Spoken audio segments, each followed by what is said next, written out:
What's up, Internet?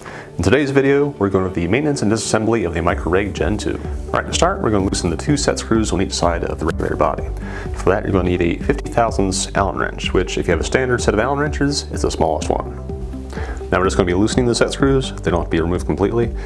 Just loosen them enough so you can rotate the body away from the piston bore. Once the set screws are loose, just rotate the body counterclockwise and unscrew from the piston bore.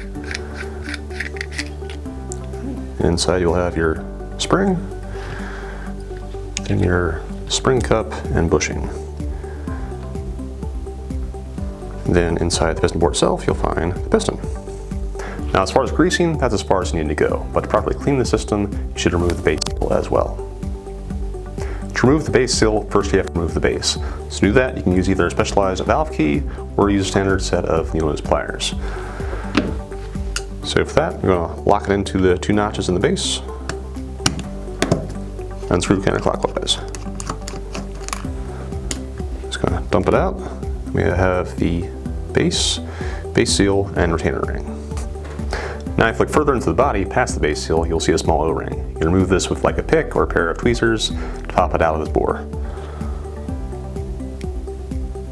And once that's out, that is all the internal components you'll find inside the regulator. To clean the base seal, you'll first need to remove it from the retainer ring. So for that, just going to grab the ring and push on the side of the base seal. It should pop right out, like that.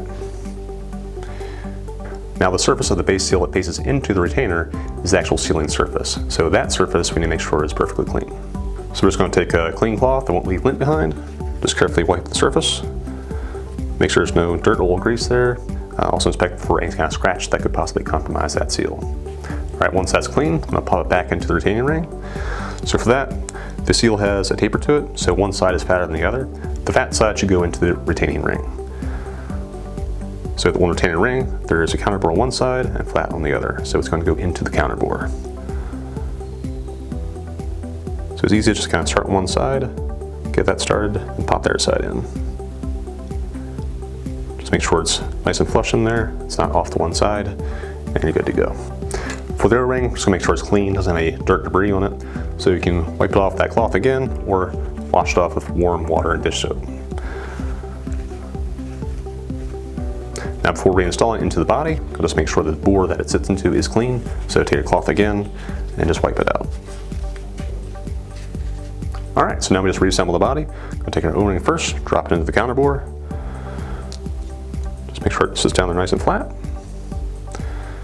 Take our base seal and retaining ring and drop it in so that the base seal that you see faces up, the ring faces down.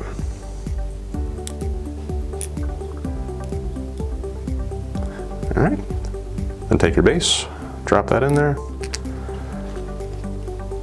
make sure it's lined up with the threads, and snug it down.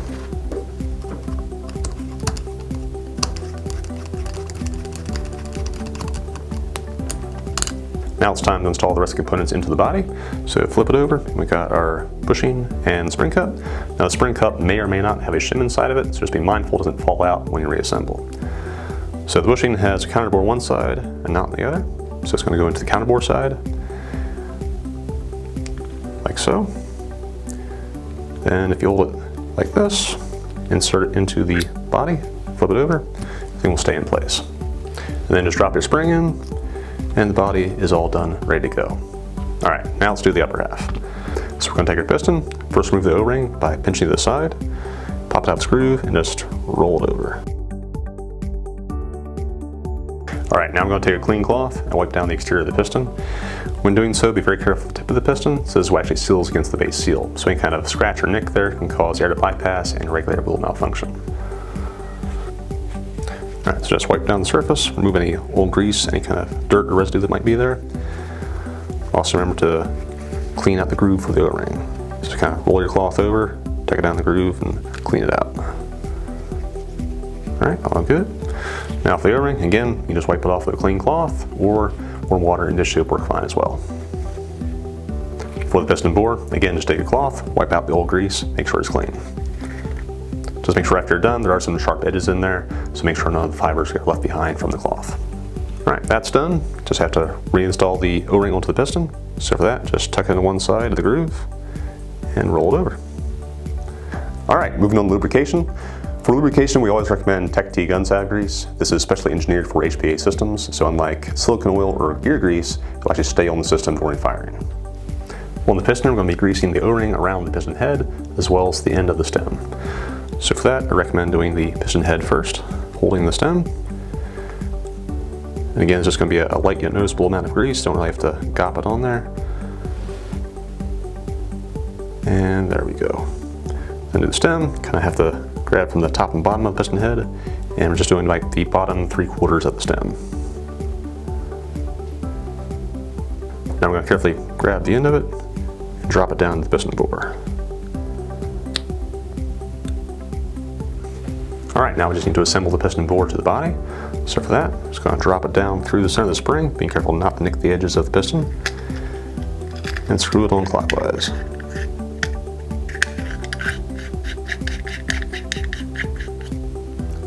And just go until it snugs down. Now, threads are not indexed, so you'll notice that the logo placement may vary, but it doesn't matter for the operation of the system. But once it's snugged down, just take your Allen wrench again. I'm going to snug down these 2 set screws. Again, you don't have to like really torque them down, just go till it's nice and snug. To one side, then the other side. All right, that covers the disassembly and maintenance of the Micro Reg Gen2. But be sure to check out our YouTube channel for more tech videos and tutorials. And as always, if you want to see something in particular, comment below. See you later.